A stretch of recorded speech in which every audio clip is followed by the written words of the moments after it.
On May 7th, 2024 to order at 3:11 p.m. Please join me for a moment of silence.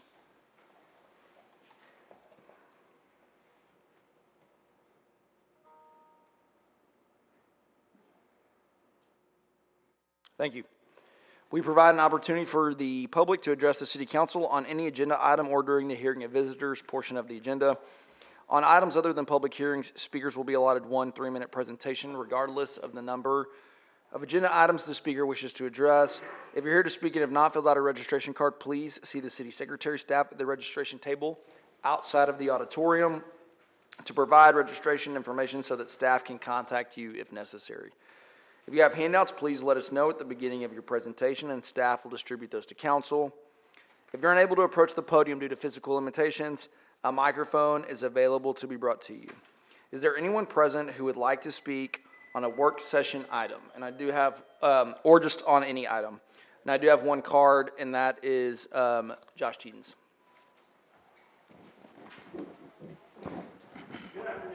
Cheatons, McLennan County District Attorney. I'm speaking in favor of Resolution 306. Our office asset forfeiture funds are being used to provide the Waco Police Department some incredible software. As with anything, when technology improves, the criminals follow along with that. And so with this new software, we are able to provide the police department and all other local law enforcement agencies the tools to use and download information on smart cars that are able to place them at scenes of crimes and track them and GPS and all kinds of other really cool CSI type things.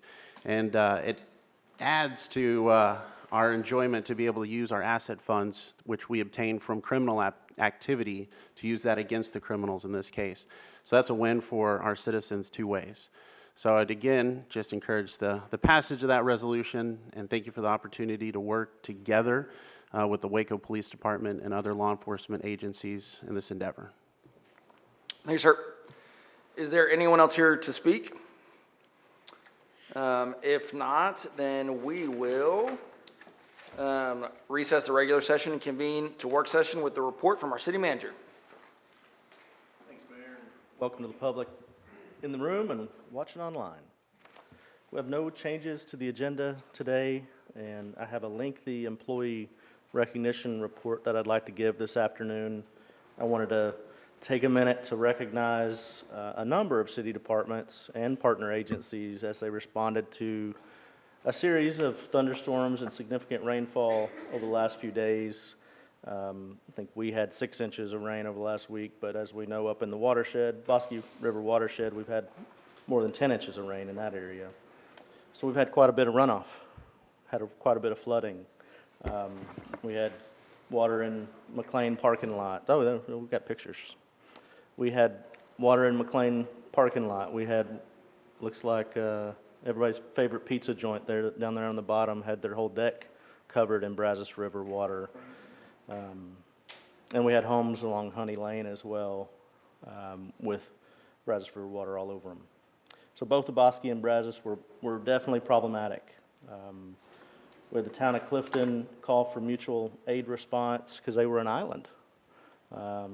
And thankfully, we've got a very well-equipped and trained and dedicated swiftwater rescue team from Waco Fire, and many of them in the audience today, who went out to Clifton and rescued an elderly couple that was stranded on the second floor of their home by the rising waters. And so definitely want to appreciate them. And one of the interesting thing, I guess I understand, as they were there, they even got cut off from their apparatus by rising flood water and had to be helicoptered out. So these were interesting moments, and certainly very proud of the efforts of our Waco Fire team, as well as appreciative to the McLennan County Sheriff's Office for the helicopter rescue, and wanted to recognize that group now. If you're on Swiftwater, if you don't mind standing up and waving.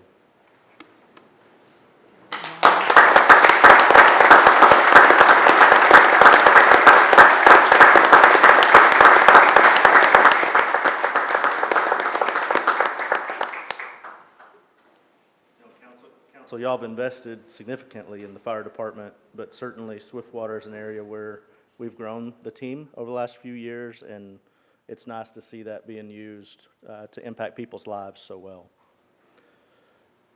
Couple other things. Really quick, Bradley, if I can, yeah. I'd just like to say thank you guys so much for your service. It does not go unnoticed to our community. It's incredibly meaningful, and to all of our constituents, our community members, and the people in our town that we have brave men and women who are willing to go take care of those in need. It makes us feel safe, and we're really thankful for you and your families. So much appreciation for your work over the weekend. I know this is what you live for and what it's about for you, but we're really grateful. Yeah, definitely. Said, Mayor.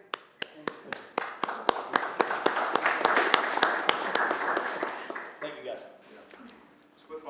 Swiftwater team also made a number of rescues out in Valley Mills. They also were impacted by substantial floodwaters.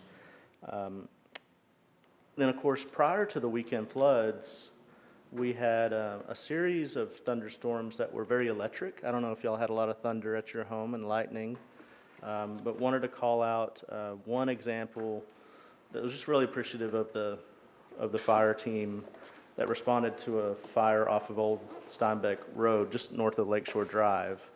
A home had been struck by lightning in early morning hours, and fire responded. They laid about 3,000 feet worth of hose because the driveway is so long to get back there to the river, and had a number of complications and complexities to this particular fire due to the fire size as well as the structure of the house. Ended up laying over a mile of water supply line, and we escalated it to 3 alarms with almost all of our firefighters on scene at this fire, the entire city worth, and Hewitt Fire backed us up, of course, in that particular area, but most of our fire was on that scene. And I think the thing I wanted to highlight more than anything, those fire guys and gals do an incredible job with what they do, but what was remarkable to me is how they did it. They worked with the property owner who was on scene with their children as well on scene, and made sure that important items, sentimental items from the home, once we knew all the people were out, were able to be retrieved by the fire department. And that just speaks to the excellence and quality of staff that we have. That's great. And so definitely wanted to say thanks to the crew that responded. No civilian injuries. We did have 2 minor firefighter injuries, but the way we did that speaks to our core values of doing everything with excellence. That's right. And so wanted to appreciate that group as well. Yep. Is there anybody here that was on that scene? Oh, I guess all of you were on that scene if everybody was showing up. So, thank y'all. So, Mayor's comments were spot on, but the only thing that I'll add is that, in situations like this with weather, you don't know, you have no control over that. So you don't know at any point what is going to be needed. And, it's one thing to be doing your job, because that's what you all trained for. But it is another thing to take to that level of thoughtfulness in dealing with that family. And I know every time is not going to allow that much time to do those things, but the fact that that was a part of your priority does speak to our values, and it does speak to the caliber of staff that we have here in the city of Waco. So, life can transition in 24 hours, and so I'm at peace in knowing that in those 24-hour cycles of day, there are people like you all on the job. That's right. Well said. Want to give a thanks as well to our emergency management teams, Waco PD, Public Works, Parks and Rec, all of which showed up and really delivered great services. Also want to say thanks to McLennan County Sheriff's Office and Texas Parks and Wildlife for their assistance. It takes everybody to keep the public safe, and events like this give us a chance to play out our role as a central hub in this region, serve other communities, and do it well and do it with excellence. So thanks everybody for doing that. Thank you. We do have 4 public hearings on the agenda today. Clint Peters, our Director of Development Services, will cover those in the work session here in a little while. And then we've got a total of 24 resolutions. I'm going to highlight a couple of them. First is Resolution 307, which approves a contract with L3 Harris to provide aircraft rescue firefighting, ARF, at the Texas State Technical College Airport, TSTC's airport. This is an agreement we've had in place since 2013.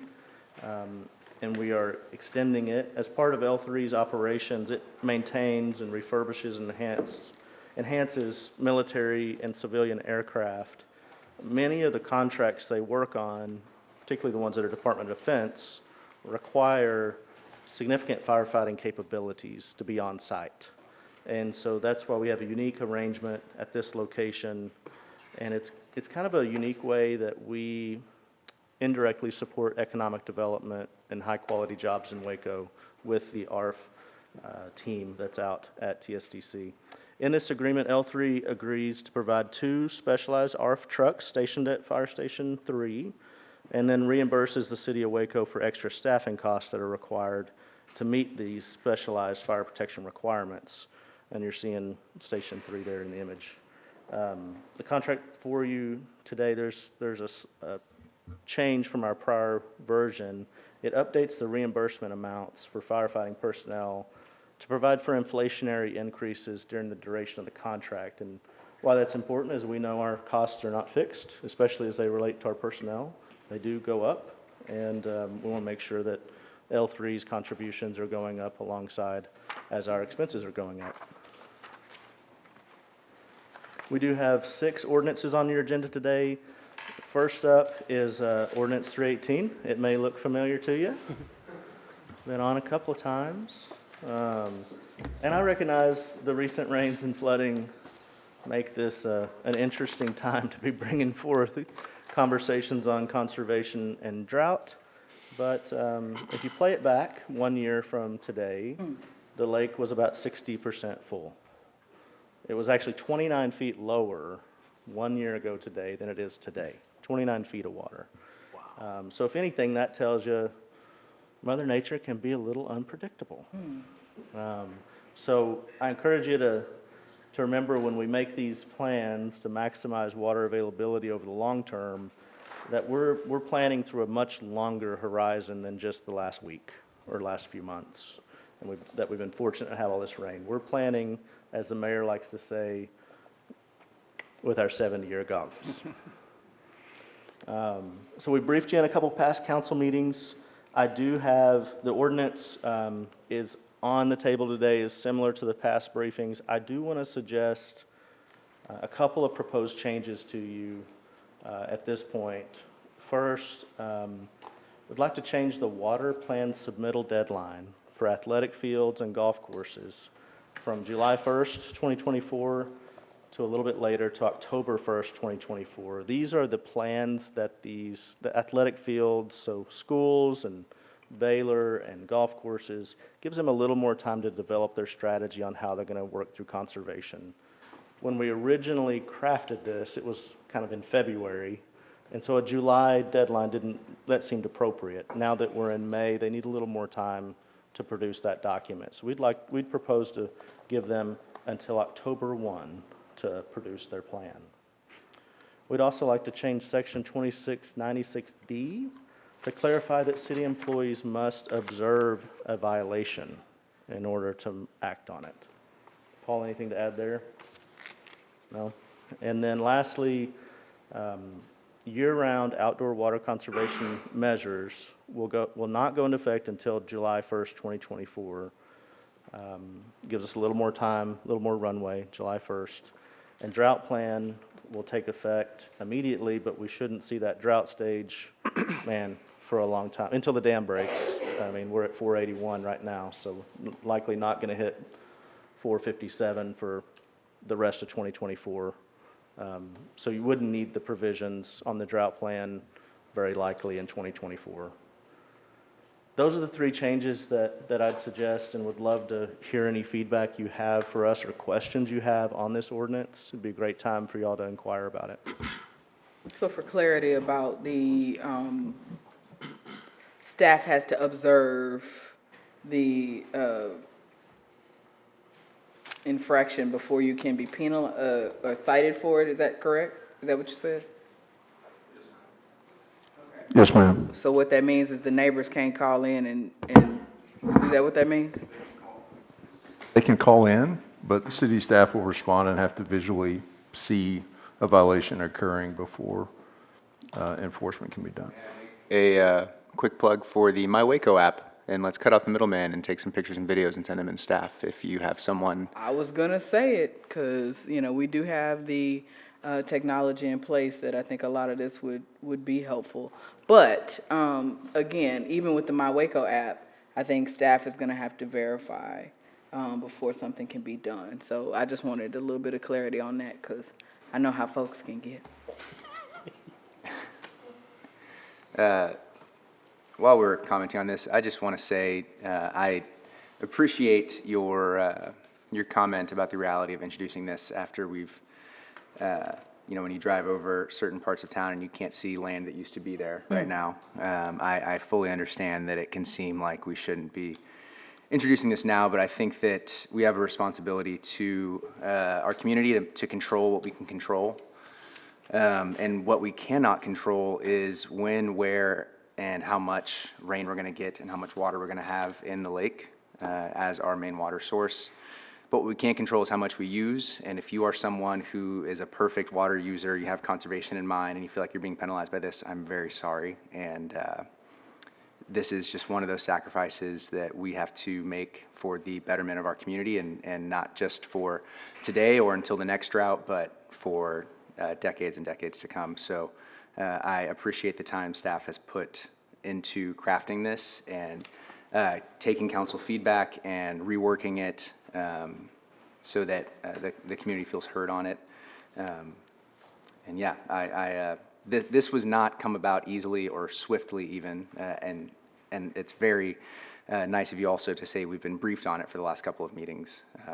But thank you for all the work for this staff and everyone that put in work on this.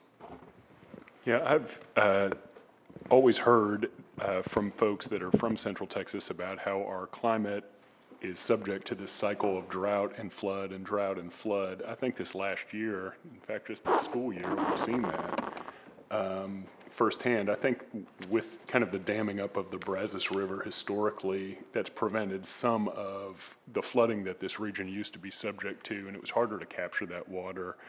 But I think, we suffered a pretty severe drought and a pretty low lake level for a good 2-year period there. My understanding is in the 1950s, there was almost a decade of very, very severe drought. So there's no telling how long these periods of drought, as we see these kind of extreme fluctuations in our climate, as tornadoes increase and all kinds of strange things happen. So I think based on the hydrologist report, these, 3-day-a-week watering cycle and all of the other implemented ordinance provisions would do well to get us all thinking about how precious water is as our number one resource, and to stay mindful and stay in a conservation mindset. I know we're in a time of high water right now, but that is not going to last, as we know. And so I think that implementing this in a time when we have water shows kind of the foresight of our city government. So I appreciate staff's recommendation on this. Yeah, I'll just chime in here too. Yeah, staff, good work on figuring this out. We had a great presentation, what has been 2 months ago now, where we kind of started this dialogue about what can we do about our water resource. And the other, I think we went through raising the lake level, which is like $500 million in 20 or 30 years. Our second one was working with the Brazos River Authority, which we intend to do, but even the fruits of that negotiation will probably take 2 or 3 years, 4 years to recognize any benefit. Plus, there's other challenges with the Brazos water. And then I like the potable water, use more unpotable, non-potable where we can, but that's an expensive solution too. So the fourth one that was proffered was the just conservation. How about we all kind of just watch what we're doing? And staff, I think you came up with good analysis of peer cities, what they're doing, and what we need to be doing. So I'm supportive of this, even though, as my fellow council members have said, it's a strange time to be talking about it because we're dealing with flood issues right now. But planning ahead, I think, is important. And it's still fresh on my mind. That drought was not that long ago, and I still have to replace a bunch of plants in my backyard because of the effect of what it all killed. But the three things that I had kind of chalked up on maybe making some changes you've addressed. The runway, give us a little bit of runway so people can kind of figure out what it is. The, moving back the response time on the athletic fields, and you've done that, and then what I call the Mrs. Kravitz clause. I remember the Bewitched deal. Mrs. Kravitz was always looking at what Samantha was doing there, and Darren. We don't want that to happen. We want it validated by, the city, not just having Mrs. Kravitz call you in and shut your water off. So I think we've addressed that. The one thing on the moving back the response times on those athletic fields, can we be proactive about showing kind of a sample of what a plan looks like? Some maybe post it on our website, put it in Spanish, English. What are we expecting? What is the plan kind of supposed to look like? So I don't know. Yes, sir, we're working on that now. Okay, great. And then we're pushing that all the way back to August, because I was concerned, people are getting out of school right now, and a lot of these athletic fields are school-related. Pushing that back to October. Yeah, October. All right, that's all I had on it. Good work on this. It seems like it's finally coming to fruition here after several months. And I think for our Gen Z and millennial viewers, even some Gen X viewers, we're going to get a translator on the Bewitched reference that'll kind of put that in terms that everybody can Nobody get watches there. Bewitched anymore? No, that's not the first time around. That's all I had, Mayor.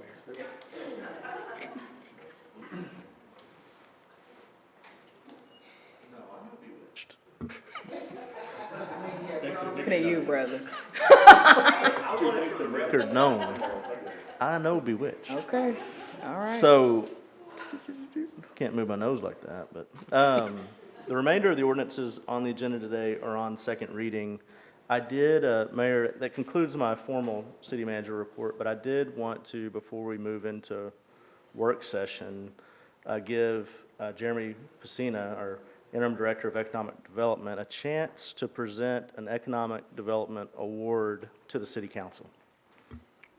Good afternoon, Mayor and City Council. So I actually have two awards that were presented to the city for economic development work in regard to the Graphic Packaging International, the $1 billion paperboard recycling plant that is being built in Waco. So the first one is from the TEDC, or Texas Economic Development Council. It's a 2023 Economic Development Award merit recognition presented to the City of Waco and McLennan County for achievement in community economic development. And the second one that we have is from Trade and Industry Development. This CC award is presented by Due North Consulting, Inc., publishers of Trade and Industry Development magazine, to the City of Waco for outstanding achievement in economic development for Graphic Packaging International in Waco, Texas. All right.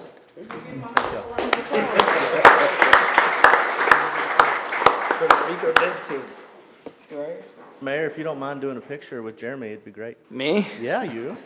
You're not taking it. You're gonna accept the award on our behalf. Talking about, no, you did. You're not taking it. For me. There it Yeah. is. Monica's Monica's coming. en route. She's en route. It's coming.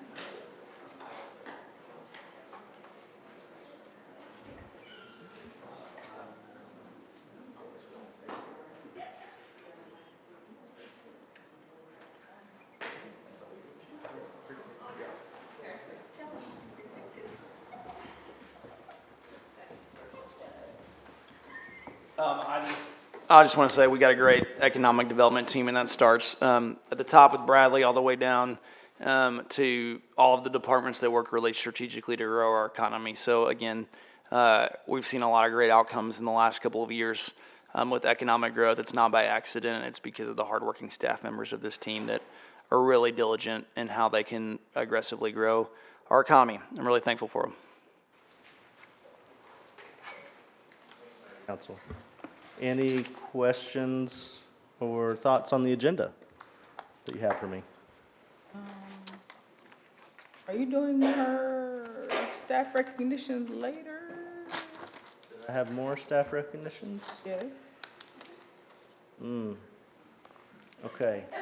I'm thinking that we had one more that didn't make my notes, and so I'm channeling the vibe, and I think we've There's got a some recognition of a retirement. Yeah, you go. I there? Yeah.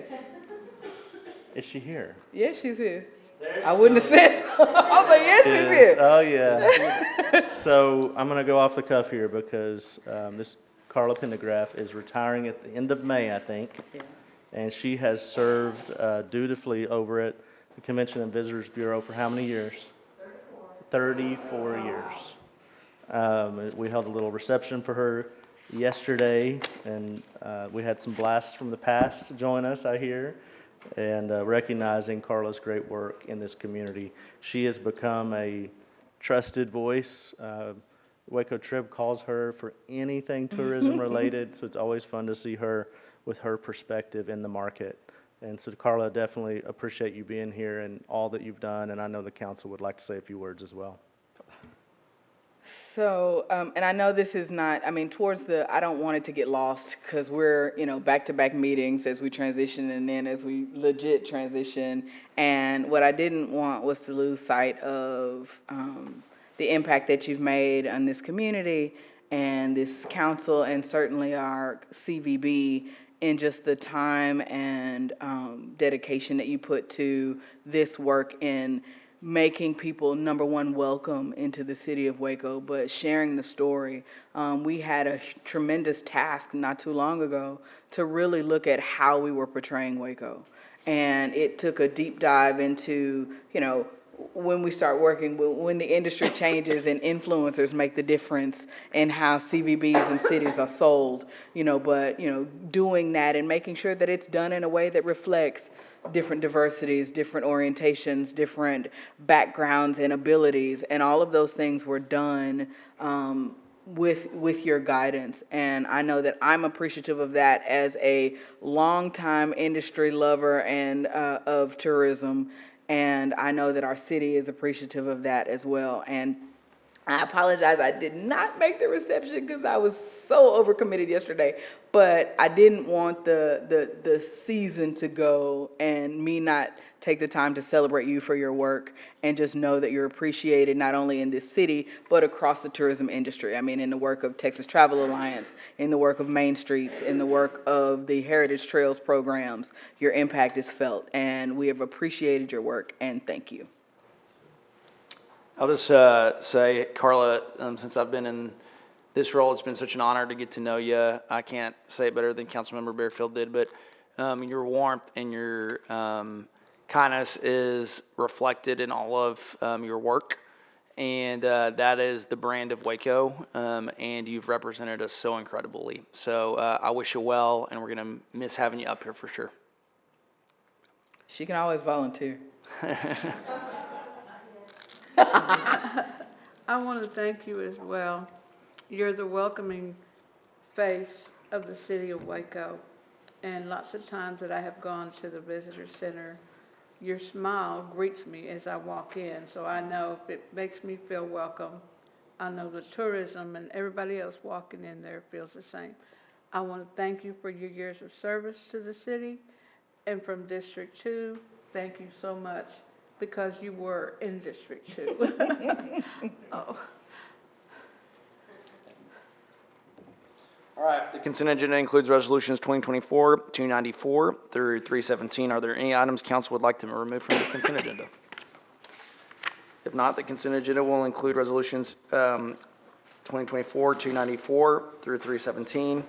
The next item on the agenda is work session 280 through 283. Bradley, would you please introduce the first work session?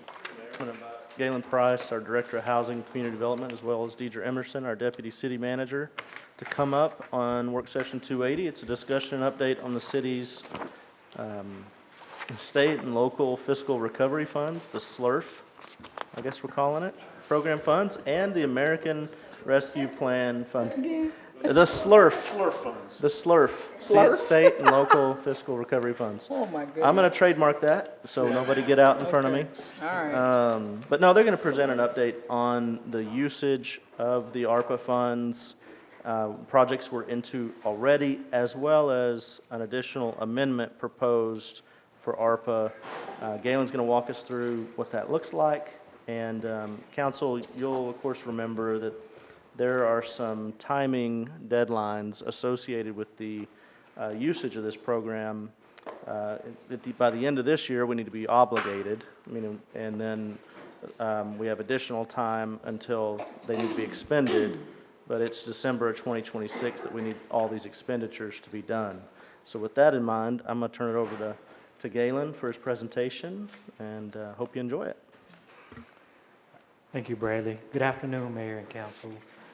In today's presentation, as Bradley mentioned, I'll be discussing our funding plan, our expenditures to date, along with updating you on the projects that have been funded under the plan and answering any questions that you may have. First, I'll start off with a reminder of what ARPA can be used for, which is lost public sector revenue, the negative impacts of the pandemic, premium pay for essential workers, as well as investing in infrastructure.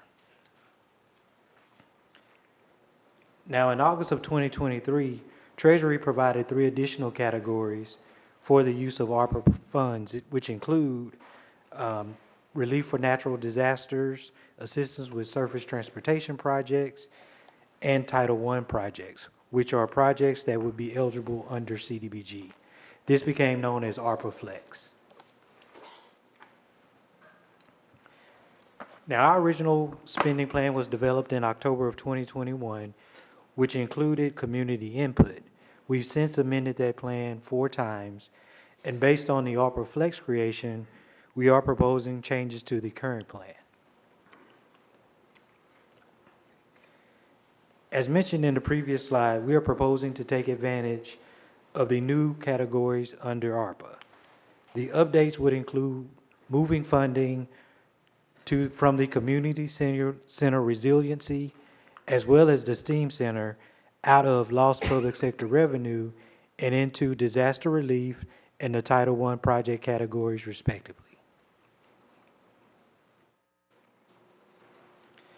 Now, with council support of these updates, this shows the allocations of the projects from their current category into the new proposed category. Of note is the savings of general fund from public safety. These savings will be identified as an assignment in a general fund balance for use as determined by the council in the future.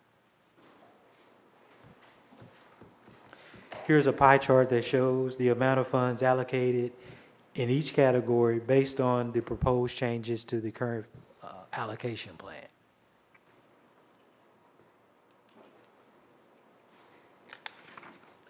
Now, here we have a chart that shows our expenses to date, as well as the updated budget based on the proposed changes as well.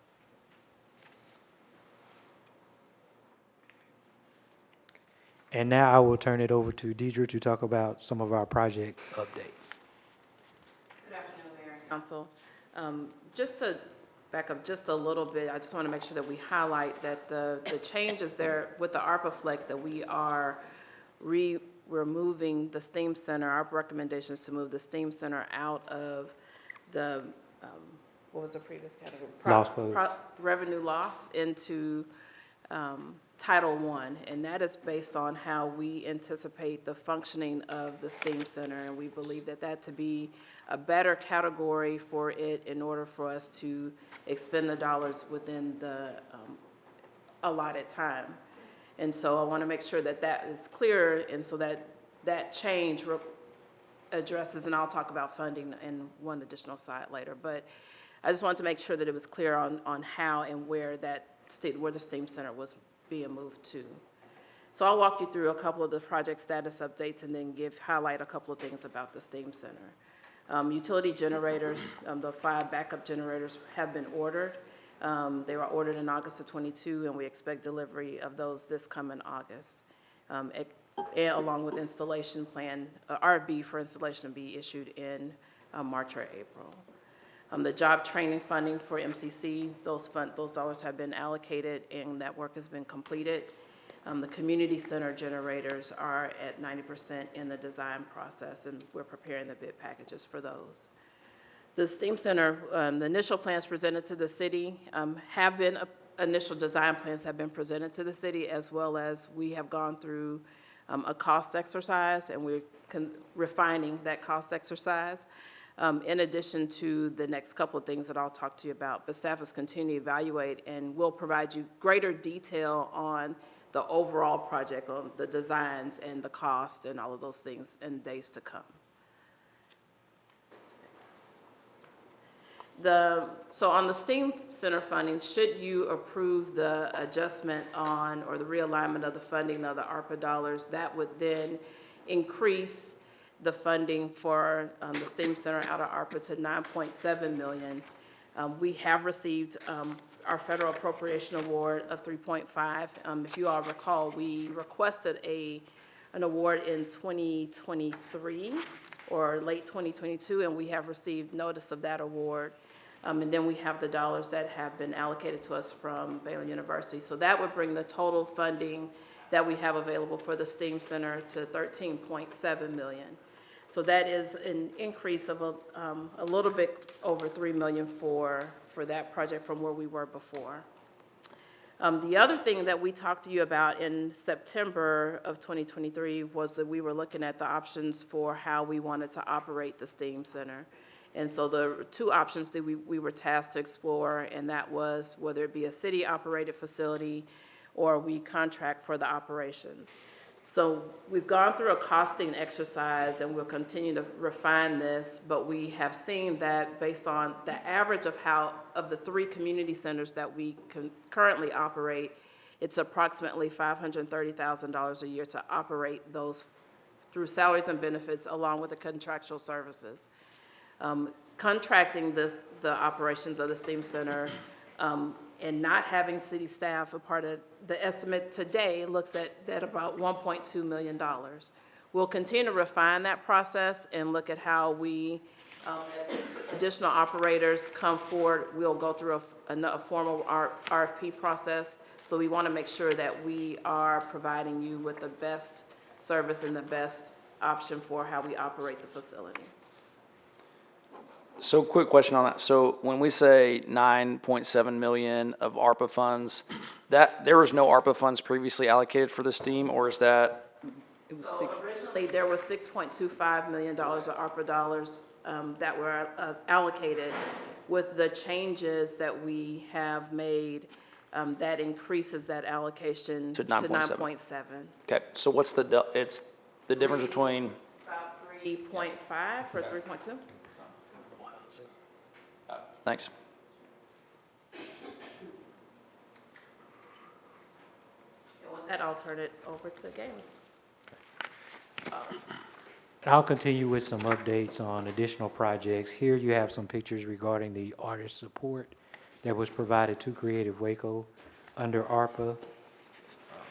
Then next you'll see a slide of the completion regarding the Behavioral Health Network Crisis Hub that was funded for BHN underneath ARPA. Now you can see the ongoing construction at the Waco Family Medicine Center.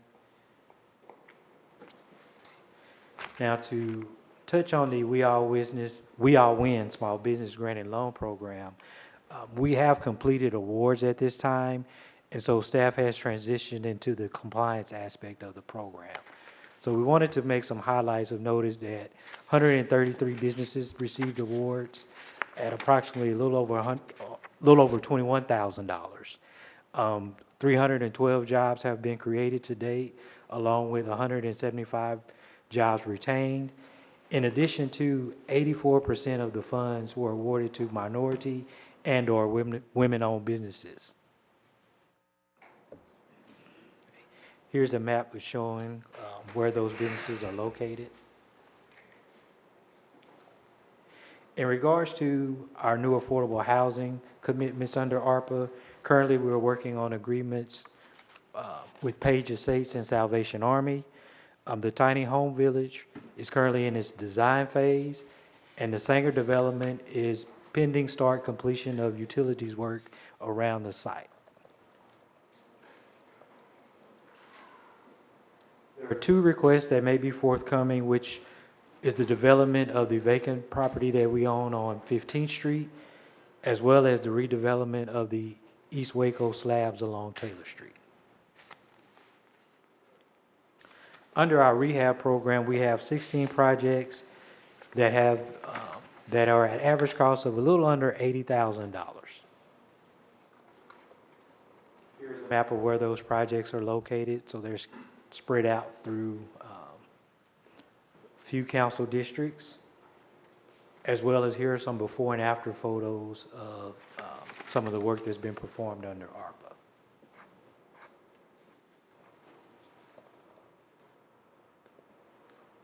And with that, I will answer any additional questions that you may have. Any questions? I'll jump in here. Holmes here. I appreciate y'all, Deidre, or Deputy City Manager Emerson and Galen. Thanks for overseeing this ARPA deal, because I know it came out several years ago as part of the COVID sort of rescue act. There was kind of just a blob of money, and then there was these, over time, these, you had to check so many boxes for this thing. You can just use it however you wanted to. You had to meet certain criteria, which appropriately. But it took some time to figure out what parts fit into what we wanted it, where we wanted it to fit. And I applaud your intentionality and your flexibility as we've kind of gone through this, because not only have you had to figure out what parts will fit the program, but we need to make sure that we have it all utilized by a certain date certain. Right. And as some of these projects kind of drag out, or maybe are delayed for whatever purposes, you're having to kind of pivot into other programs in a very, and again, a very intentional and flexible manner. So I applaud you for your work on that. And it really hit some great, you hit some of these out of the park. That We All Win program was great. And Galen, as you went through the stats there, pretty impressive stuff where we stepped in and used it there. The tiny home village for homeless folks, that I think is going to be a great win. The Sanger development, I was at a grassroots deal. We were at a grassroots deal there last week, and that was kind of fun seeing the energy behind that and how that's going to help our housing issues. And then the whole home rehab deal that you've been overseeing. Just, I think that we've been very good about figuring how this program fits and really helping it benefit the city and the citizens and the residents here. So, and then the STEAM Center. Councilmember Barefoot, I'll let you talk about the STEAM Center. But that is so cool, and really, I think the lasting benefits of that STEAM Center are going to be really help Waco, not for the next 2 years, but for the next 10 years, 50 years. But good work on managing this process. I mean, I think everybody knows how I feel about the STEAM Center. I'll only add, in the conversations that we had in the past at post-eclipse, and I'm sure the conversation will come again later on this afternoon about the eclipse. STEAM Clips event was huge. And if it is any indicator of the impact that having a stand-up facility in the city that is open and accessible to all of our residents, K to Gray, it's generational change. It's generational. And it is that kind of transformative work that is the reason why this is important. So I'm grateful for that. I think the shift in money is necessary, but and it gets us closer to what it needs to be. I mean, we still have work to do in reaching out to our industry partners and those people who have agreed to walk alongside with us, because, I mean, everybody got to put in. So we'll be reaching out to them so we can get help them continue to see the vision that we've cast in this. But this is a smart way to do it, because it's either use it or lose it at this point, and we're at the or lose it timeline and tenure for our ARPA dollars. And I absolutely refuse to give the U.S. government any money back for anything. So I appreciate staff and the work that they have done to find ways that still make an incredible impact on the city of Waco, and undergirding some things that, but for ARPA, wouldn't be funded, and doing this in a really thoughtful way. Now, only one question. Talk to me about how the cost savings in the public safety shift.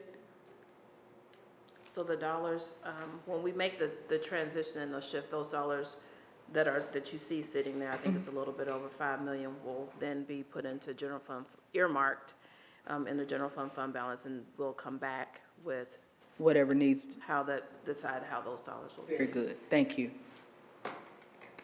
Yeah, I really appreciate staff's creativity in both meeting council goals and council priorities with these dollars, but also making sure that we're fully complying with ARPA as well. And I think we've gotten increasingly sophisticated in that, and I really appreciate the good time so that, as Councilmember Bearfield says, we don't lose any of the money, but we use it towards things that we do care about, or make sure we're getting our full reimbursement for things that count for that. So appreciate staff's good work on this.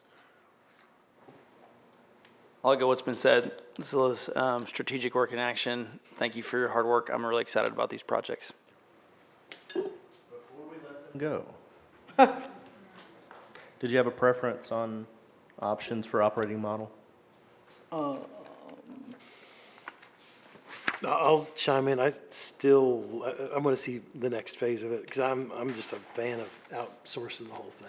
But then again, yeah, I'm a fan of outsourcing, and I'd like to see what that Delta 700 is about. But I know that we're still refining the numbers.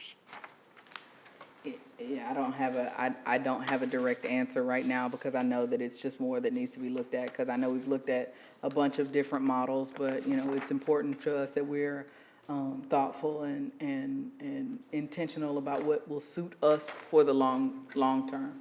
Because it's, you know, you may have an outside org that is, you know, phenomenal right now, but are they sustainable, and is it gonna work in that model for us? Yep. So no, I can't give you an answer today, but we'll work on it. And I don't know, it may be easier to start contractual and then take it under later as opposed to the opposite way. I don't know what our history with that is, but that's generally my perspective, is it might be easier to start with the outsource and then see how that's going, and if it doesn't work, then we staff it. Yeah, nothing, certainly, your first decision doesn't preclude you from a second one. Sure. Definitely agree with that. The reason I ask is, as Deidre's been briefing me and you along the way, is we can't get done with construction and not be already running with That's right. programming. So we'll have to bring on, whether it's the outside party or in-house team, we'll have to bring that on well in advance of the finish out of the building. So we'll keep adding layers to this, and to Councilmember Holmes' point, we can kind of put some math to the difference between the two options and keep gathering steam on this one. I was waiting for it. Just for clarity, I know that there's some things that are planned for the summer, and they're with outside organizations right now. Is that correct?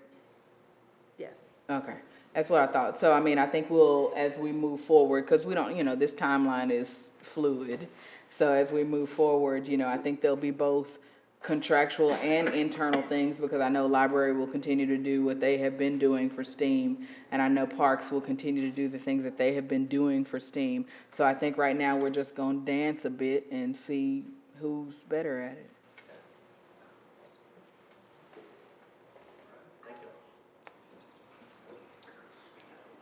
Slurf. Our next session is work session 281. It's a discussion and update on the Eclipse over Texas, live from Waco event statistics and economic impacts. We've got Jonathan Cook, our directors of Parks and Alligators, here to present Listen. I mean, look, future agenda item. We're not posted for alligators. Future agenda item. Let's Open that talk door. about it. He's our Parks and Recreation Director, here to present a comprehensive update of the Eclipse over Texas weekend.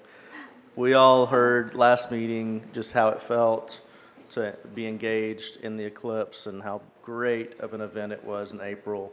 And now Jonathan has a pretty good look at the numbers and data to really paint the picture for you that it was a very impactful weekend for Waco financially as well. So Jonathan, it's yours. Thank you, Bradley, and thank you, Mayor and Council, for the opportunity to really take a reflection back and look on the Eclipse now that the excitement is somewhat died down. I like to think back, sure, it was a very unique event to come, but this will not be the last time that we seize an opportunity to make an impact worldwide with events that we do here in Waco. And so, as with any event, we like to do what we call an after-action report, to not only look logistically at how things went, but then we like to dive into the data to see exactly what the audience was, where they came from, and the impact that that made on here locally. So we're going to look at a quick overview at the weekend events that we hosted, then also looking at the review of our hotel and short-term rental data and attraction impact. And then look specifically at the Monday event, the ticketed event that we hosted with Lowell Observatory outside of McLean Stadium at Touchdown Alley, and just that overall impact. For those who know me, you know I am a picture guy. I like the numbers, but I love this collection of pictures and the colors and the smiles that it show, and that's really what the focus was with the concerts. And it was one, we wanted to have just a diverse mix of different types of entertainment, which we think well, and that really gave us a very large reach of not only our local community was very supportive, but for the people that were here in the hotels that were able to walk right outside downtown or when they came to downtown. And it was pretty amazing just being on the ground throughout the weekend, how many people just came out. I can't believe y'all are doing this. This is so cool. One of the things that I do, I'm a little bit of a sucker for it though, is after any event, you know, I go home and you have to wind down and I start scrolling through the social media comments. So blessing and curse. But this was really cool, and I will say 99% we get the positive. And there were a couple comments as we looked through that I really wanted to highlight. And just our trip to Waco was the trip of a lifetime, one we will never forget. Coolest experience ever. City of Waco, amazing job putting on this event for the community. Many, I'm sure, left our city with a new appreciation of all we are here deep in the heart of Texas. And then finally, thank you for the City of Waco for investing in our city and hosting this great free event. So if you need a little bit of narrative to say why we do the events and creating the memories that we have, I think that sums it up pretty well. Now, along with the concerts, I mentioned we're going to look at some of those numbers, but I did want to highlight first, as we've already mentioned, the STEAM clips in collaboration with our Waco Convention Center team and also Region 12. Just a great success, and the excitement kept building throughout the day. People were there from the time early in the morning, lined up. We had over 3,000 attendees came to the convention center. 38 vendors ranging from different types of experience, hands-on learning, all different areas of science and math, and really playing off, obviously, the eclipse phenomenon. There was 19 live presentations and also 4 live performances.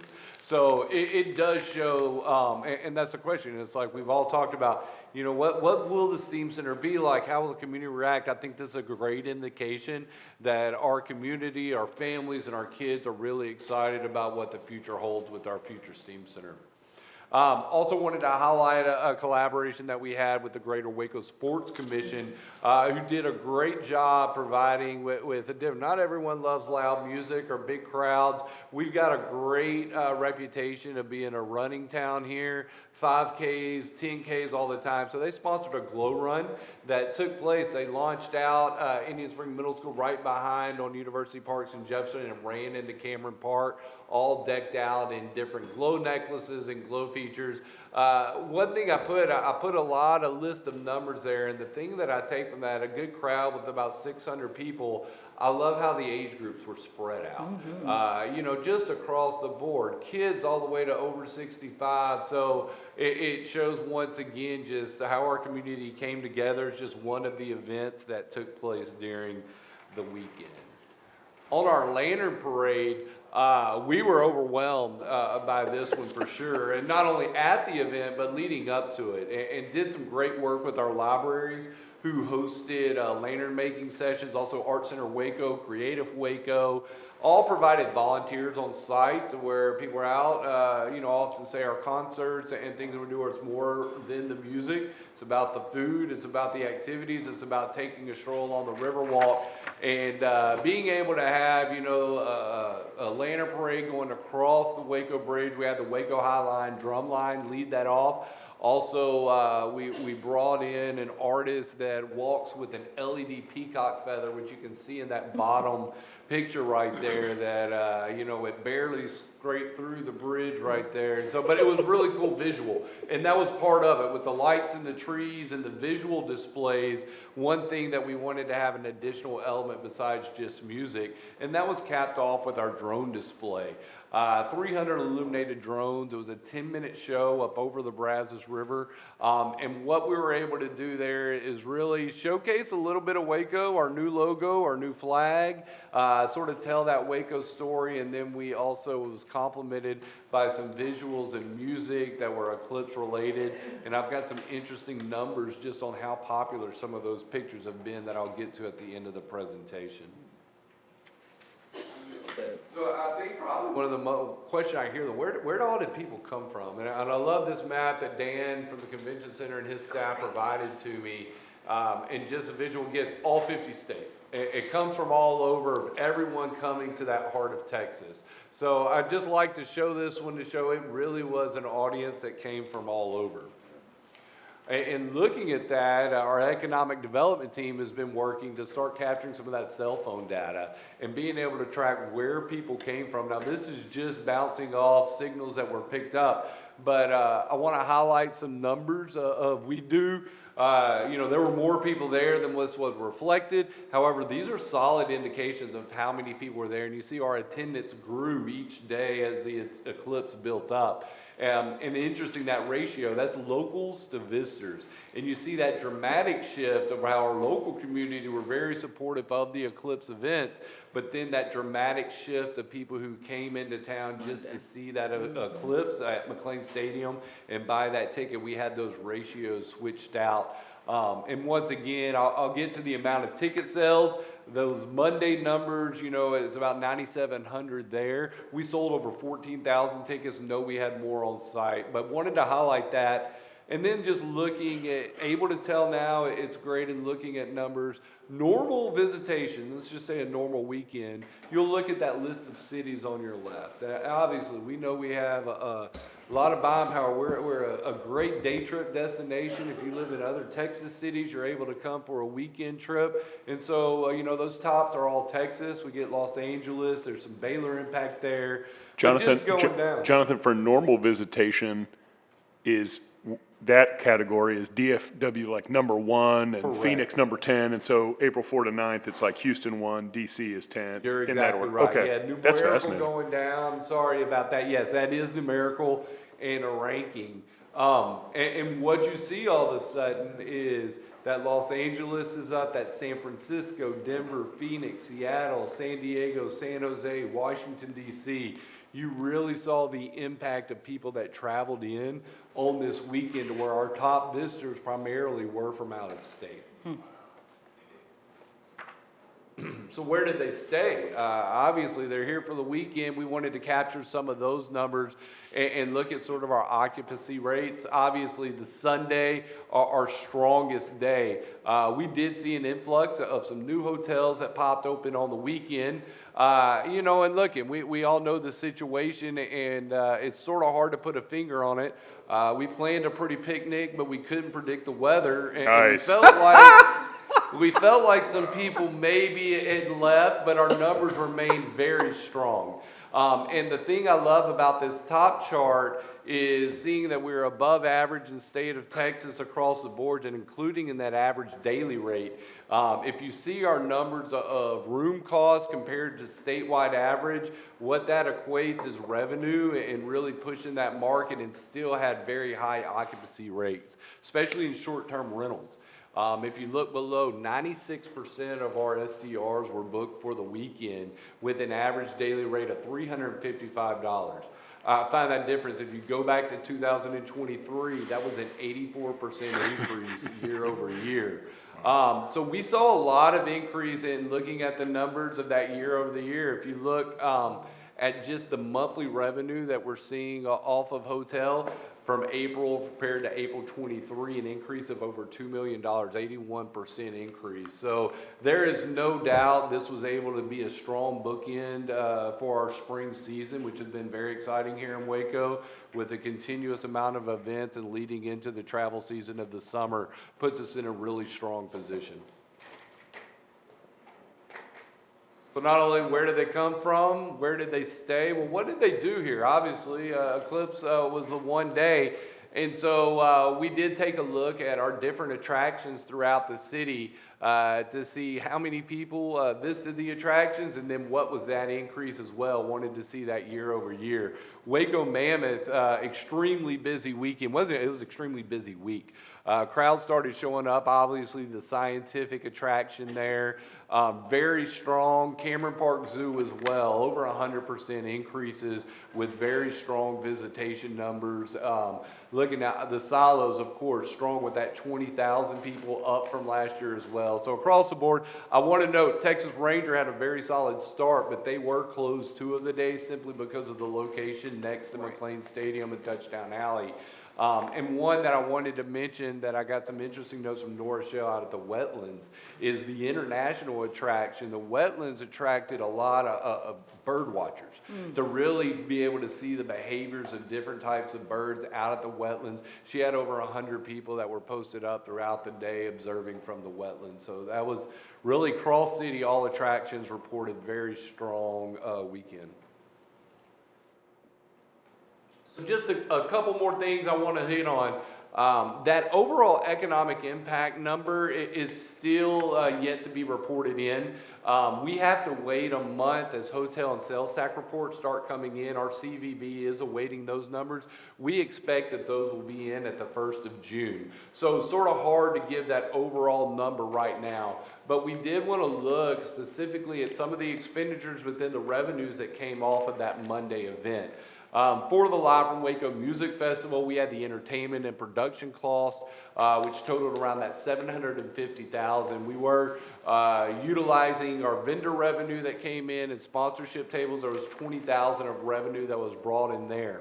Now, it takes a lot of staff, and this isn't just for the concerts. You're looking at staffing the EOC, looking at different traffic closures, street closures, PD. We did track those staffing costs, and for the entire weekend, those were sitting around $200,000 to put this operation on.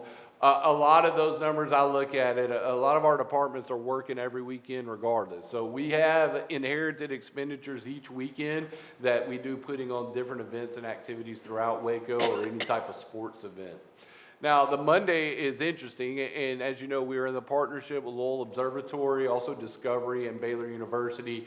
The revenues, the expenditures were funded through Lowell Observatory and also City of Waco, and so the revenues are to be divided with Lowell Observatory. We sold over 14,000 tickets, and you'll see with that Lowell revenue number, they collected that ticket. We use a third-party ticket source, and so we're now in the process. We've calculated all the numbers. That's why their revenue number is so high. But total, we brought in over $400,000 of revenue on the Monday event, with our expenditures just under $300,000. So the first thing we're doing is obviously we're making sure the hard expenses are taken care for and accounted for, and we're also looking at the Monday salaries. On the city side, preliminary numbers show that about a $20,000 investment, $25,000 investment on salaries for Monday. We have not gotten those numbers back from Lowell Observatory, which is why you'll see the not available right there. But overall, there seems to be about approximately $120,000 of revenue that event brought in. Very strong showing for an event that had a very large reach across the world. So it's not only looking at the numbers, and we were able to give congratulations on Carla's retirement. And one thing, we had her ceremony yesterday, and she ended with a small speech, but she ended with the comment that For 4 minutes and 13 seconds, Waco felt like it was the center of the world. And that just stuck with me, and I wanted to make sure to give her credit because in her view, in her job of what she does, and it didn't feel like it, we were. And when you look at the social media numbers and knowing that people from around were watching, I wanted to hit a couple highlights because the reach was way far outside of showcasing what our city can do and putting on grand events. City of Waco's social media channels, we had a reach. When you start looking at not only municipal information, but our Brazos Nights, Waco Parks and Recreation, Convention and Visitors Bureau, a reach of more than 2 million people throughout the weekend on our various posts. Interesting enough for the city, it wasn't an eclipse post that got our tops. It was the drone show. You know, there was a picture collection of about 14 pictures that Jessica Maxwell in our office took. And there was something about the lighting and the greens and the colors in the skies, just some great photos. And it was great because I was like, you know, this is just blasting our new brand to everyone. And so that was our most popular post with over 300 shares. So it sort of showed the excitement as well. I think it was a Sunday night leading into Monday. So I think a lot of people, it was just hitting at the right time. But it gets better. And looking at our partners, one of the reasons we were so excited about working with the Discovery Channel, Science Channel, NASA, we know that these are just international brands. The live stream on Discovery on YouTube at one time during the eclipse had 37,000 views. Science Channel, 47,000. Wow. But then you get to the big ones that are just being watched over and over. And Discovery, you know, their initial post of 2.1 million, and then Discovery on Facebook, the full video of 8.4 million. Just baffling numbers, but it goes to show, you know, it's like they're one of the leading resources when it comes to scientific events. And just thinking that, you know, 8.4 million people have seen the eclipse live from Waco. That's something to be proud on and something that I was honored to be a part of. And I appreciate y'all giving us the support to put this on. And with that, I'll take any questions. Any questions, comments? Thanks, Jonathan, for this report. I've been kind of waiting on the numbers to see, and I just can't wait to even see deeper the economic impact from our hotel occupancy and all those other things, because I know it cost a lot, but I know we made a lot. And even if not just a fiscal recovery, but I mean, we made a lot of impact in this city for sure, but everybody. It's not lost on me that, and didn't go unnoticed by me, that your reference was spot on because you have Outcast Croc Charms. So I appreciate you. Sometimes you're a fanboy a little, but it was. I appreciate you. But the other parts of that is that it took all of us. I mean, it took, you know, Lisa's insistence that the Discovery tag was live from Waco. I mean, it took all of those things. It took all of the manpower and staff. It took all of EOC. I can't even imagine what it was like watching all those screens at one time. But it took, you know, the contracts with legal. It took management. It took, you know, public safety. It took parks. I mean, the number of people that we were dealing with and for the live music events, and you know, you and Megan running around like y'all run around, and we appreciate all of that. But it's a lot, and we know it's a lot, and it takes a lot out of you. But like I said before, we did it, so it's evidence we can do it, and we'll be doing it again. Maybe not like that, but yeah. So, but thank you. This is great. This is exactly what I want to see. This is amazing. Go. Thank you. Yeah, I fully echo that.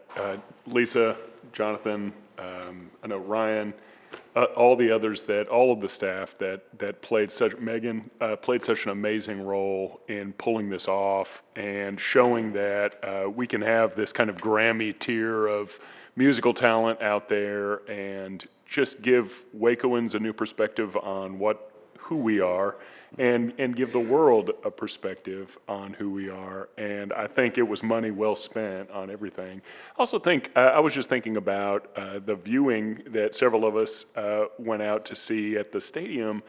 And there were just some of our best local vendors out there, some of our food and beverage providers. It was just a nice touch as well. So I think that we were able to highlight who we are and stay true to our values and show that we're just really a world-class city. And I think it was such a wonderful showcase for our community. So grateful to all the great work city staff did in seeing this years ahead of time, identifying it and making it, and just really harnessing this unique moment in time that we had to serve as a showcase. So thank you so much. Greatly appreciated it. And also the Miss Jackson reference was second to none, so I appreciate that. Just saying.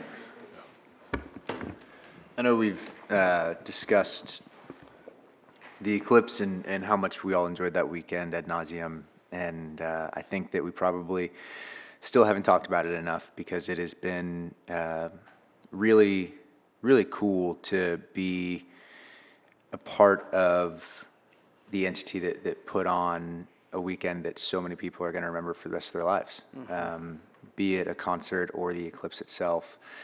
They came to Waco for that. And Carlos' quote is, I mean, I got chills when he said that because it really did feel that way, like Waco was the center of the world for that time.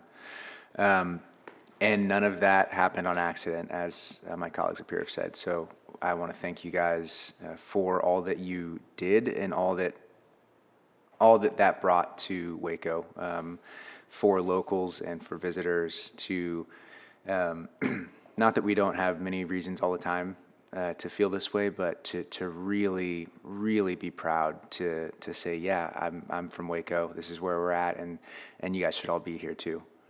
It was a great representation of that. So thank you guys. Yeah, I'll just chime in to everything that everybody said. Thanks, staff, for putting on a great, fun weekend. And my sister came down for it, and as she left, she says, "You always have such cool things going on in Waco." And I felt good about that. She's right. But yeah, I like the quote that you put in this deal. Many, I'm sure, left our city with a new appreciation of all we are here, deep in the heart of Texas. You know that's the impression we were trying to leave, and that's what we accomplished. And I think people will come back. They love what's going on here. So good work, guys. Jonathan, I also want to thank you and your staff. I echo and veto everything that my council members up here have said. So we were there that Monday, and I saw all the work, and I thought, oh my God, we did it again. It was awesome. As a council member, I didn't have the words to express how I felt seeing our staff and all the work that I knew went behind everything that was there. So thank you and staff. The City of Waco employees are the best ever. And this is the second time that as a council member, Waco has been showcased. First time was the Branch Davidian. I was here at that time. That wasn't a nice thing that we had to go through. But for whatever reason, press said it was in Waco, and we all know it wasn't. But, when we traveled after that, every time we went out to meetings or wherever, oh, you're from that place where that crazy guy was at. I mean, that's the kind of response we got from people from outside the city of Waco that didn't know us. But now with what happened here with the eclipse, and that we were the center of the world for some time, maybe people will come back with a different, oh, you came from that beautiful city of Waco. So I'm looking forward to that, Jonathan. But that's because of the work that the City of Waco employees did. And I thank you and everybody else that was involved in this. So thank you. Thank you. It's a great team. Thank you for those kind words. The only thing I'll add that hasn't been said is, as the outgoing mayor, I'm really glad that nothing bad happened that day, too. Word. I want to thank Ryan Holt and the public safety team and all of their thoughtfulness on security from a security perspective, and just the thoughtfulness that went into that component of it, too, because it's easy to get past that day and it'd be super successful and there'd be no security issues and we just remember the good. But I just love that our whole team came together to say, how do we make sure this day is for the win? So thanks to our public safety teams, thanks to our Parks and Recs team. There's so many staff members. It was all hands on deck, lead up an event, and it really is kind of what Bradley started off the meeting with, was just the characteristic of excellence that permeates all that we do in the city, and something that we're so proud of. So it's all been said. It was an amazing event, and I can't thank everyone who played a critical role in it enough.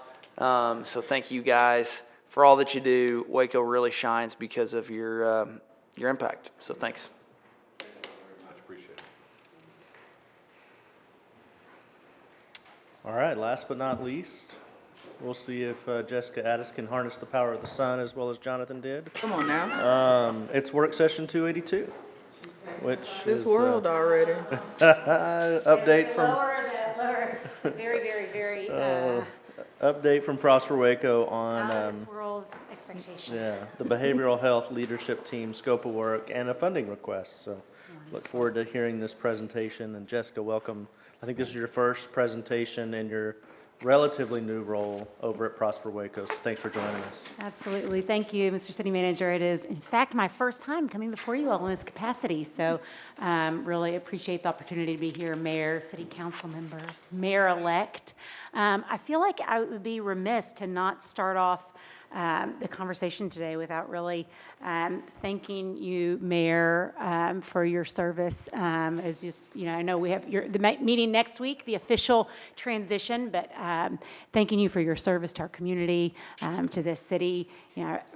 So many accomplishments that have been highlighted today and go back even further. I've enjoyed, just as a community member, working with you from my time at the Chamber, building our policy initiative, to now at Prosper Waco. So many great initiatives and work where you also are as my boss. So hopefully I won't mess up too bad since he's on my board of directors. But really appreciate just the culture of service and excellence, as you said, that you have. We have just a rich legacy of exceptional leaders in our city. And so congratulate and thank you for that.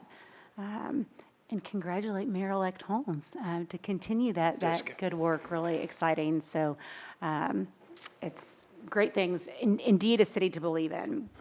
So many of you all are really familiar with Prosper Waco, but I did feel, do I get the clicker? See, this is how new I am, that I'm like, okay, here we go. Many of you all know Prosper Waco well and know that we are our community's collective impact backbone organization. But because we're coming to you all as stewards of the dollars, the public dollars that are entrusted to your care, I felt like it was worth, for the benefit of the public, really taking a moment to kind of talk a little bit about what collective impact is. So, we really work to bring together cross-sector collaborative partners to identify strategic and innovative ways that we can measurably improve the health, education, and financial security of people in the greater Waco community. So, three kind of things that we focus on: health, education, and financial security, which is like everything. I've been, to your point, Mr. City Manager, in this role for about a year now, so not brand new anymore, really just celebrated a year. And we've really been working to refine our focus and fine-tune how can we do the highest impact work. We can't be everything to everyone, so let's focus on a few key things and do those things really, really well. When we talk about collective impact, that's kind of, what Prosper Waco exists to do, and it's really an academic model, and there are several core components. If you look back at any of the research that defines what is collective impact, there's 5 core elements. I guess it's worth kind of really even reframing that this work, the genesis of Prosper Waco, really dates back to the Community Visioning Project that led then to Greater Waco Education Alliance was born. Mayor Duncan at that time was one of Prosper Waco's founders, who really recognized that to get to systems level change, no one organization or no one system entity could achieve that on its own.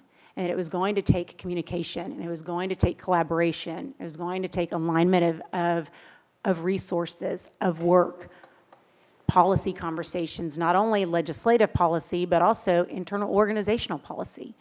And so creating the process to do that. And so collective impact was emerging then as really a cutting edge and innovative way to bring about that work, a process through which we could achieve systems level change. And so there's a few key elements of that. We talk about establishing a common agenda. That's really like getting consensus around our shared vision. What do we want to achieve? What are our hopes? How are we going to measure that? How are we going to know if we've done it? How do we all align our activities around a collective and shared plan of action to get there? How can we identify our gaps, work to meet them, and also reduce duplication of efforts where we can? Talk a lot about continuous communication. When I think about this in my mind, it's facilitating communication amongst a vertical, so from like frontline practitioners to leadership, but it's also out into the community, right? It's messaging the great things that are happening, messaging the resources that are available. So the collective impact organization or the backbone, helping to facilitate that work. In kind of the academic model, the fifth element is the existence of the backbone organization. And since Prosper Waco exists as a backbone, we've really broken it out to see like what are the functions of a backbone entity that work to drive the systems level change. And it's helping to build public will, providing the thought leadership, helping to engage diverse and deep public involvement in an issue, building community support and awareness of things. It's also working to mobilize funding. So not only helping to align existing resources, but also helping to bring in external funding. Advocating and really working to ensure that dollars that are committed are focused on the evidence-based best practices, our best strategies that we know will have the highest impact. And then working to advance public policy. So that really is kind of like, that's what Prosper Waco exists to do. So I wanted to talk then a little bit about the BHLT. And I think my slides, I might have sent these a little bit out of order. Oh, you know what? Again, I have the clicker. Okay. So the Behavioral Health Leadership Team was created in 2015 and with seed funding from the Meadows Mental Health Policy Institute. There was a few things, community partners were recognizing several real challenges. The crisis services were unable to meet the demand. We were seeing increased calls for service that had mental or behavioral health as an active part of the call. Increased need and paucity of substance abuse and treatment and detox units. The overrepresentation of indigent clients in DePaul and really in both hospital systems. Overutilization of emergency departments as a psychiatric intervention, as well as extended wait times in emergency departments. As well as recognizing that there are a lot of people who call high utilizers of crisis services. So in the behavioral health world, sometimes we call them the frequent systems engagers or frequent flyers.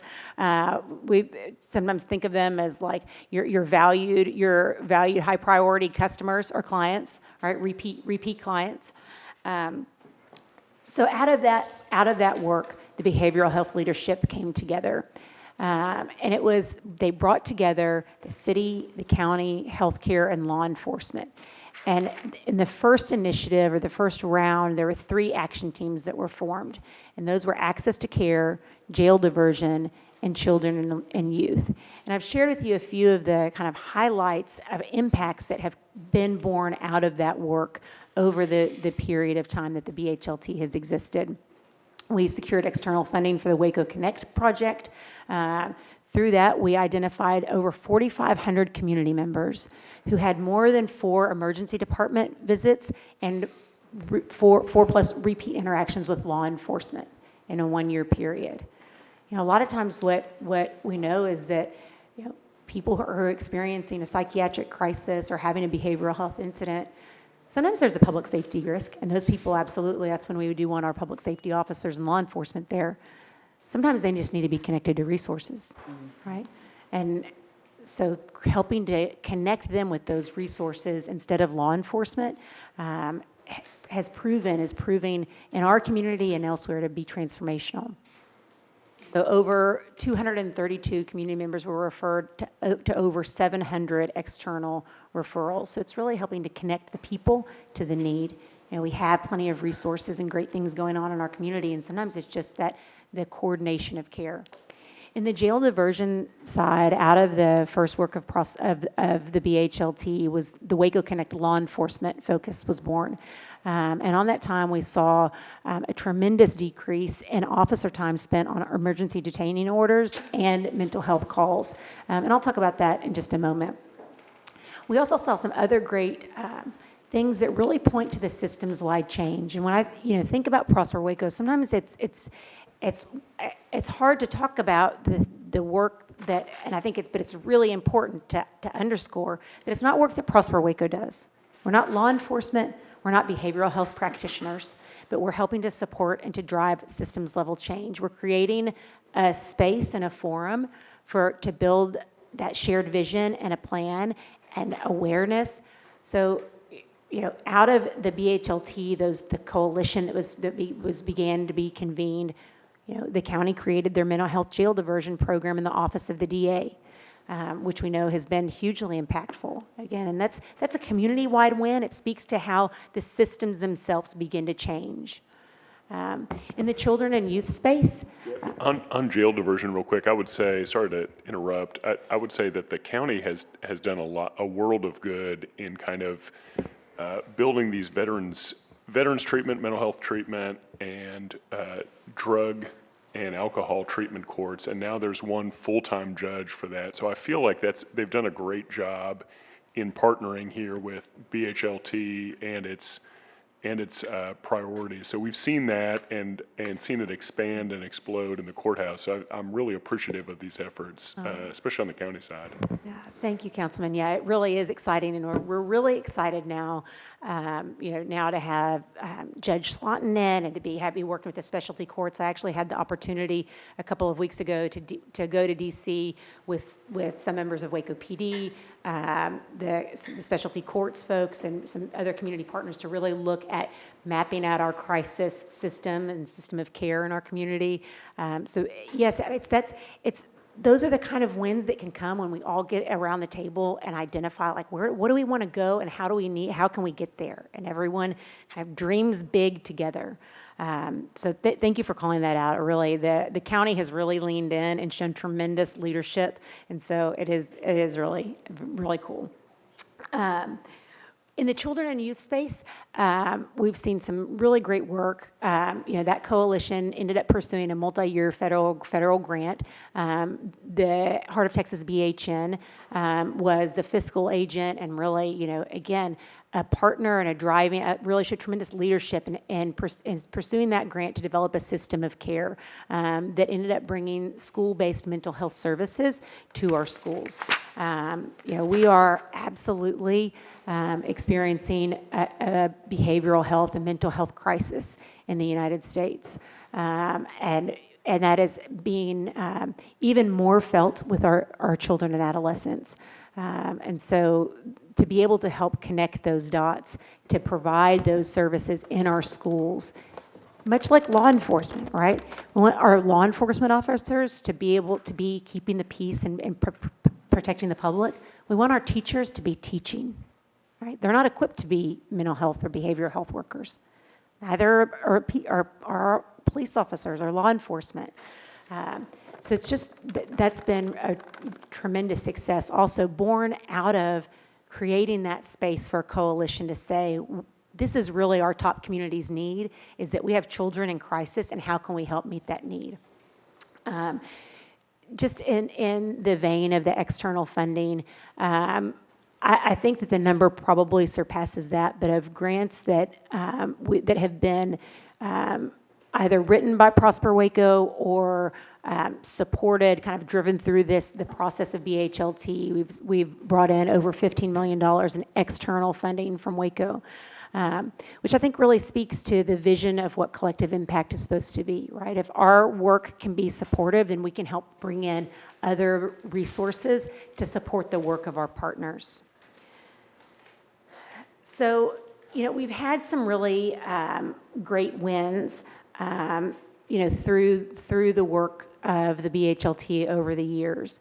But like a lot of things during COVID, probably lost a little bit of steam, right? So really, in 2022 and 2023, a task force was convened with the purpose of really identifying kind of how do we reinvigorate the BHLT. Chief Victorian served on that task force, who's here and has been very involved and active in the work. That work was led and facilitated by Daniel Thompson at BHN, Tom Stanton, who was really kind of a core early partner when he was with the Rappaport Foundation and then at Waco Family Medicine, convening a group of cross-sector leaders from the city, from the county, from the hospitals, from BHN, and from Waco Family Medicine to talk about, okay, how can we get the BHLT kind of back up and going. And I think what the recognition was that we really needed to get together our strategic thinkers and decision makers to come up to identify the solutions to our biggest community health challenges. And I'll just say that, have the really tremendous privilege to serve as Prosper Waco's third executive director, CEO.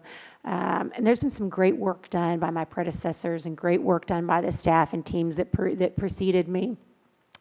I think the opportunity that we have before us, there was a lot of the first iteration was a lot of that the big picture visioning. In the second iteration, it was a lot of great work. And now the opportunity that we have is really to connect the dots. How can we connect the dots of really aligning our vision and our action on our biggest challenges? What are the levers that we can pull upstream that will have the highest downstream impacts? And so that's what the kind of scope of work that we set out here with this kind of reinvigorating of the BHLT.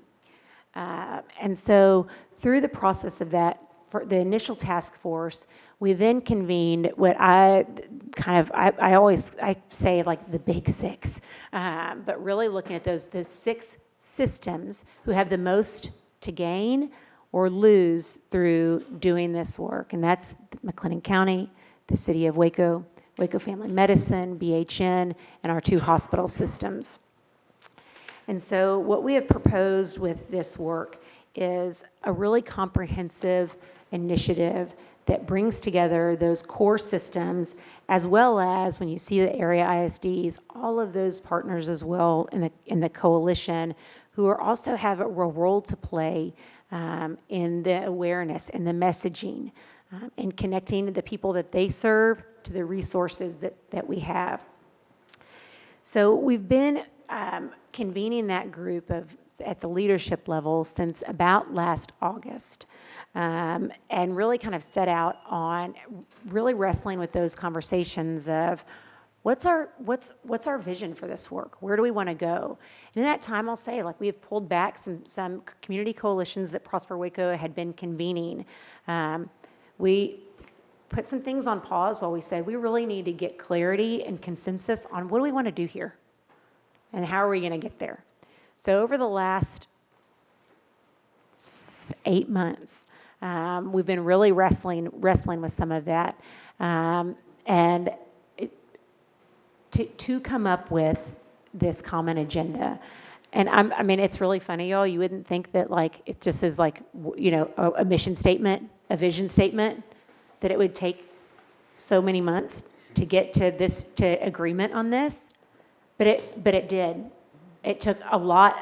8 months of meetings with Mayor Meek, Judge Felton, Daniel Thompson, Dr. Griggs, Philip Patterson, Charles Williams before he left us, and now Chris Lancaster stepping in to get to agreement about our highest priorities. So this is our common agenda. I mean, this is, I would say, like hot off the press. Last month was when we really were like, okay, this is it. This is our North Star. So now how do we start aligning our work to start moving towards achieving all of that? So what do we get if we can do these things? If we can actually ensure that the people in our community receive high quality care by a licensed clinical professional, in a timely way so they're not waiting. If we keep in mind the goals of strengthening our family being and improving workforce productivity, of reducing human suffering, of helping to decongest our emergency departments, to reduce crisis resulting in law enforcement intervention, and providing alternatives to our incarceration that protect our community, but while also promoting public safety, what are some of the benefits? What do we stand to win? So that group of 6 tasked me with kind of outlining what some of the benefits and that we might expect to achieve. And I'd like to just say, like, these are some of the things that we anticipate, and now we're in the phase of saying, okay, let's define how are we going to track this? Where are we going and how are we going to measure? But here are some of the things that we know. We know that we're going to see a savings for law enforcement. We know that we can reduce the time and resources that are spent by police department and sheriff's department on mental health crisis, allowing mental health professionals to lead, and again, getting our public safety officers, getting their police officers back focused on public safety. Streamlining services helps to eliminate duplication. There's cost efficiencies by improving service deliveries. And it also benefits our taxpayers and increases agency efficacy.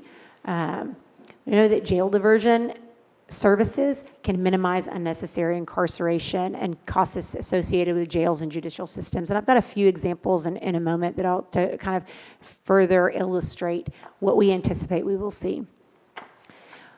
We also know, again, that having the collaboratively trained first responders, co-responders, multidisciplinary response teams working on behavioral health calls are able to handle behavioral and mental health calls and emergencies more effectively, reducing hospital and emergency services costs, and again, getting law enforcement back and focused on public safety. We also know that there's healthcare savings. So the average ER cost in Texas is about $2,318. 12% of all ED visits are, according to the National Center for Health Statistics, are due to substance use or psychiatric-related disorders.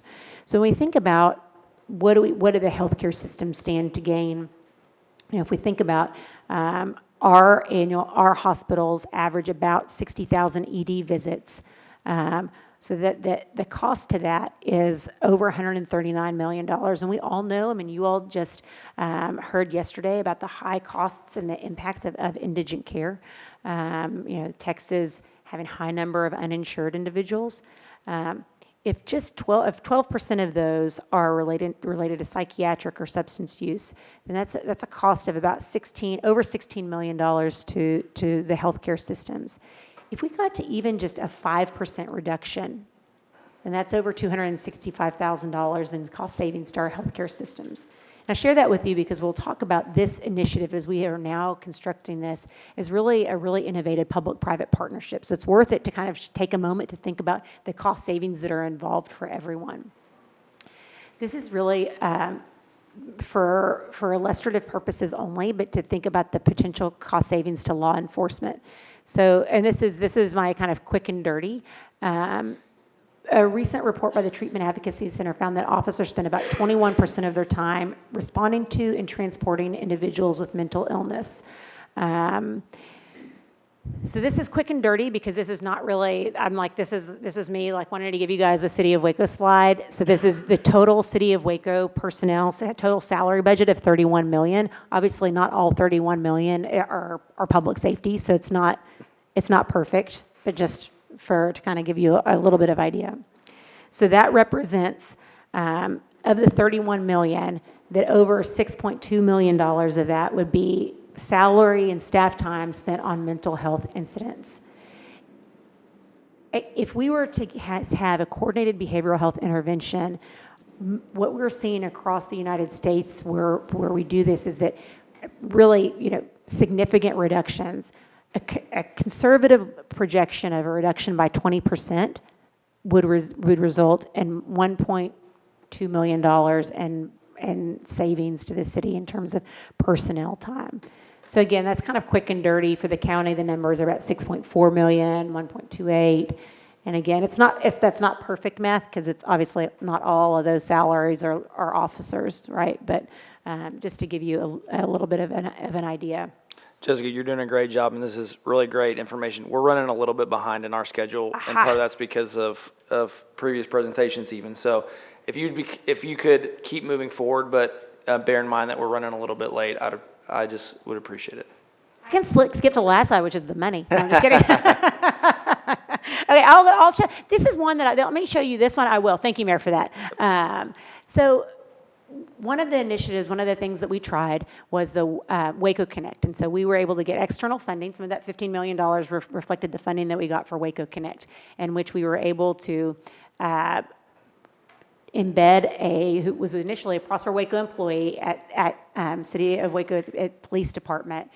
And there was a dispatch arm to it, but through these initiatives, we saw the total officer contact time spent on an EDO was 27 hours, on a mental health incident 11 hours, and those were reduced to 2 hours and 1 hour.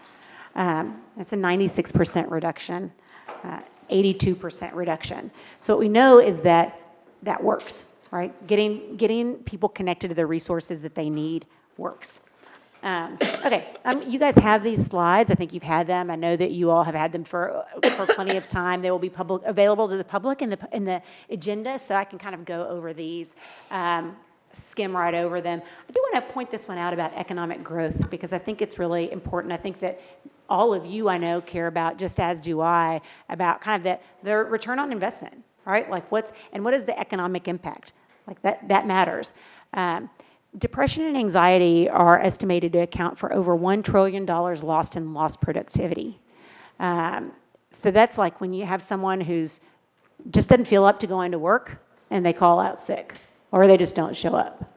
Right? I think many of you all are employers or in your places of business. You see that. You know that it's sometimes real. People say like, I just need a mental health day. I got to tap out for a minute.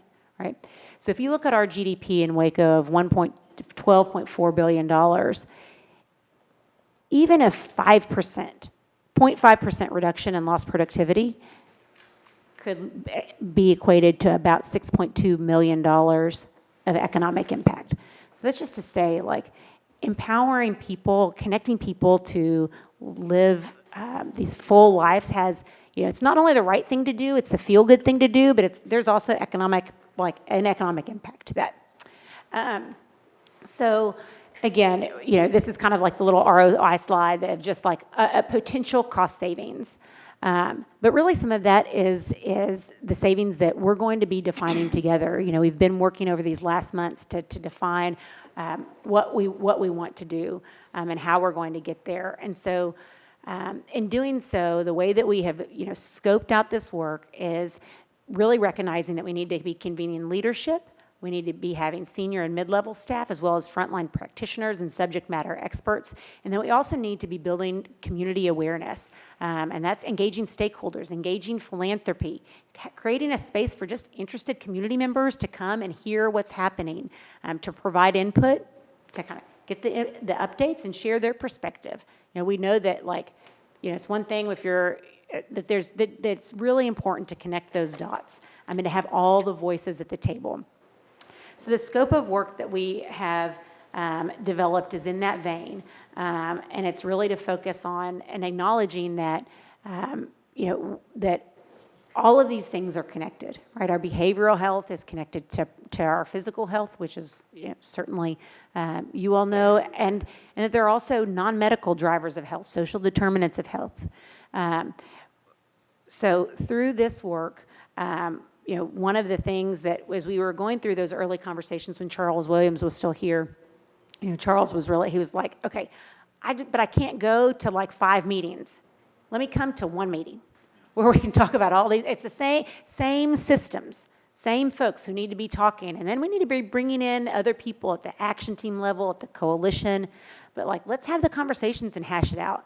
So there's some economies of scale of really trying to intentionally convene those folks to do this work. And so with that, we bring to you today, again, that group of 6, we talked together about the scope of work. I developed a budget, and I'm really pleased to share with you all that I presented this budget to that leadership group, and each of the partners has, of our private sector partners, Ascension, Baylor Scott and White, Heart of Texas, and Waco Family Medicine, they have made the commitment at the levels that you see for 3 years. We know that the work is to get to systems level change doesn't happen overnight. And so, it's taken us 8 months to get to the common agenda. I'm really excited because I feel like we're finally, we get to unleash the work and okay, now we can really get to it. The county, we presented to County Commissioners Court, and they made this first-year commitment, and that is paid. And so now we're coming to the city for this request of what we really believe is a really innovative public-private partnership. I'm joined today by Dr. Griggs. I think Daniel is not here. They both were kind to join me at County Commissioners Court. But I just think it really is really, to me, I'm humbled and honored that each one of these systems, these other systems, acknowledge the potential benefit of investing in this process work. And so with that, would love to answer any questions that you all may have, but appreciate the time, and sorry for being so wordy. No, this is good information. I've had the privilege of serving on this behavioral health leadership team, and it is a really critical moment in our community in terms of really pulling together stakeholders to ensure we're working collaboratively to get this issue right. It's a rapidly changing landscape.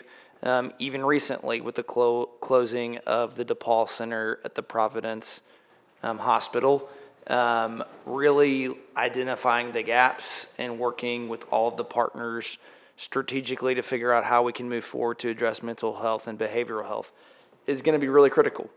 I think this council will remember years ago, we allocated funding for Prosper Waco, which is still setting aside.